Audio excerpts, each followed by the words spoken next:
Hello Russian learners, this is ARusPro. I'm Anastasia, and in this video I am going to tell you about the Russian nominative case. You are going to learn what a case really is.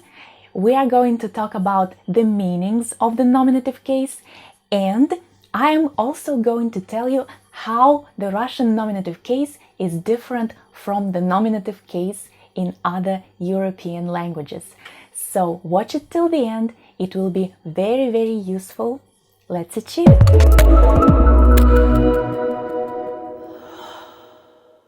So what is a case?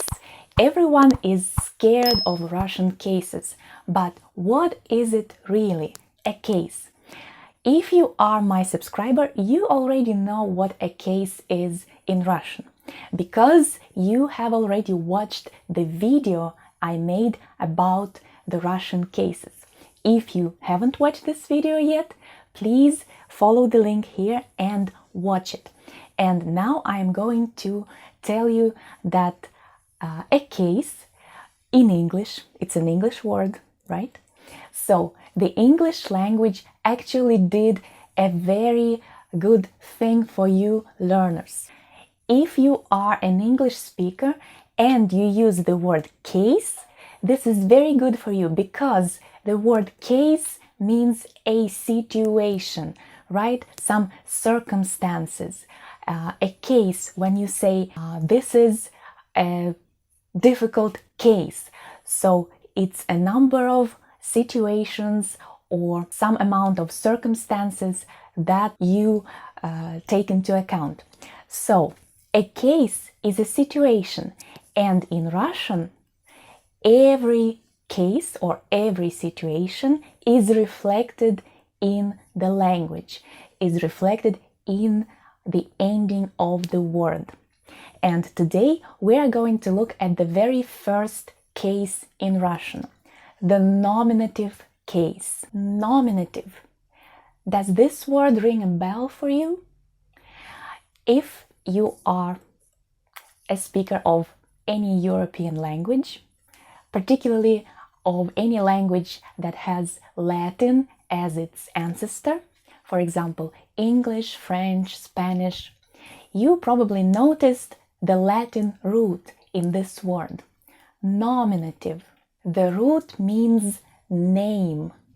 In French, nom. In Spanish, nombre. In English, name. So you notice it's the same root. So the nominative case, what does it do? Which situation does it reflect? The situation of naming things. This is the first meaning of this case, the first function of this case. Naming things around us. For example, это дача. Это цветок. Это клубника. Это картошка. Это качели. Это теплица.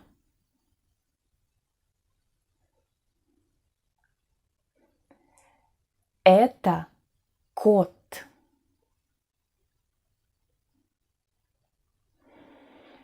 Это папа.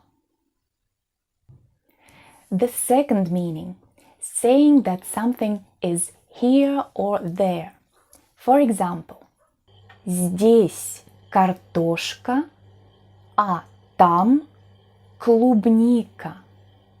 Здесь теплица, а там качели. The third meaning, when you address somebody. Normally in Russian as well as in English, we put a comma after the word in nominative when we address somebody. For example, John, как дела? Or Natasha, Дай мне, пожалуйста, ручку. Previously, before, in the Russian language, we had a separate case for this. We didn't use the nominative case, we used a so-called calling case. Звательный падеж. In the modern Russian, we only use this case when we address God. For example, you probably know that we have the word Бог and Боже, and both mean God. But Боже is the calling case. So when we address God, we say Боже. If we want to ask for something or complain. So sometimes we say Боже, like God, please help me. And the word Бог is just the nominative case of this word. In the modern Russian language, in colloquial speech though, we sometimes use a shortened form of the nominative case, which is kind of the calling case. For example, instead of saying Natasha, дай мне, пожалуйста, ручку, we might say Наташ, дай мне, пожалуйста, ручку. This will be a more informal way of addressing this woman. Mom, Pap, идите сюда. Meaning number 4. The subject of the verb. Many Russian learners are confused by the word subject because they think of a subject as of a topic of the sentence. For example, if I say, I am reading a book. Я читаю книгу. Some students think that книга, the book, is the subject of this sentence. But this is not true. The subject is the noun or pronoun that controls the verb.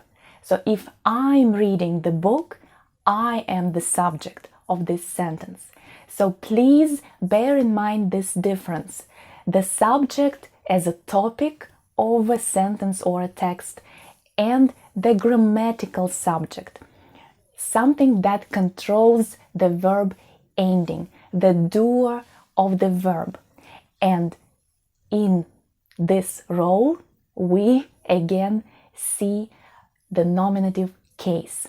For example, солнце светит, лук растет, пчела ест нектар, я открываю кран, вода бежит, жук сидит на цветке, я снимаю видео, папа рубит дрова.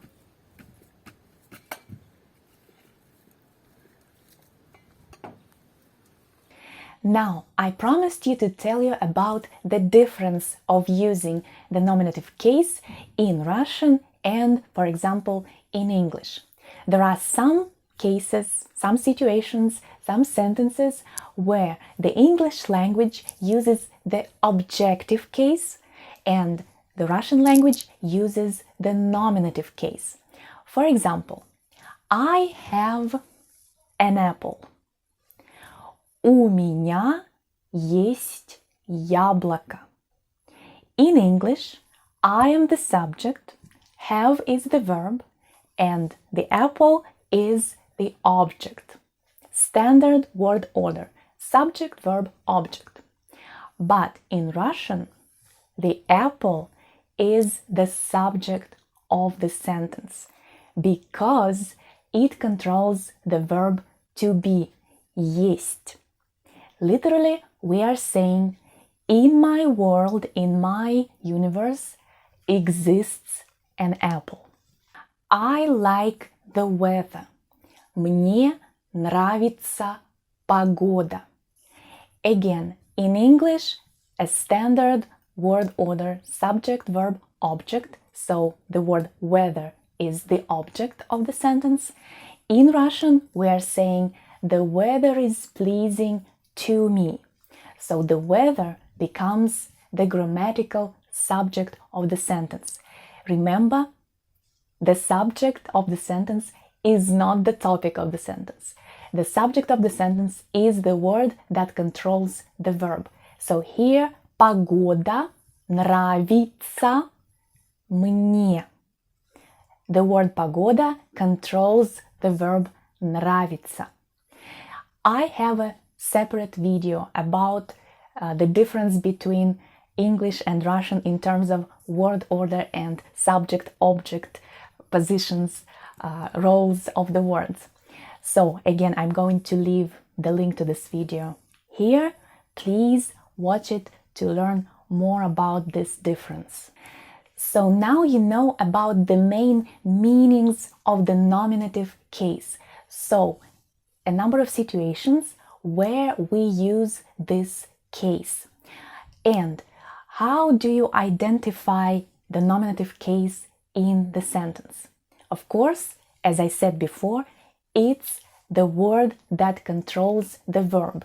Or if there is no verb in a sentence, this is the word that we introduce, for example.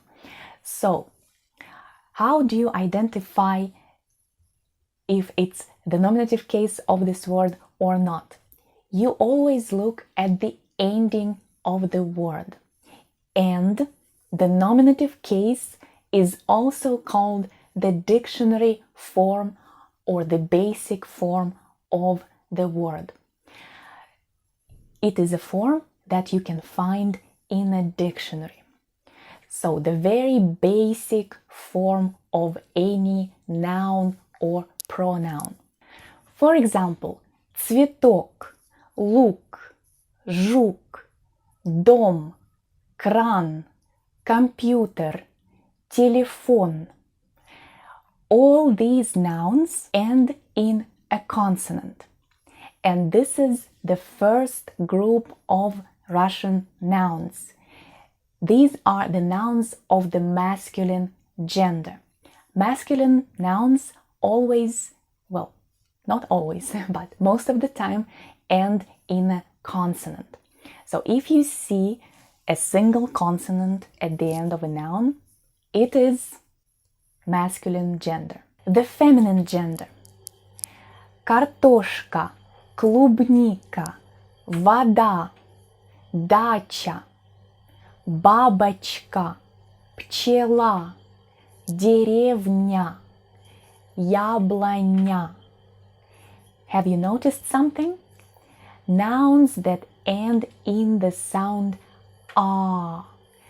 So the sound a can be effectuated in writing with two letters, a and ya. So nouns ending in a or ya are feminine nouns.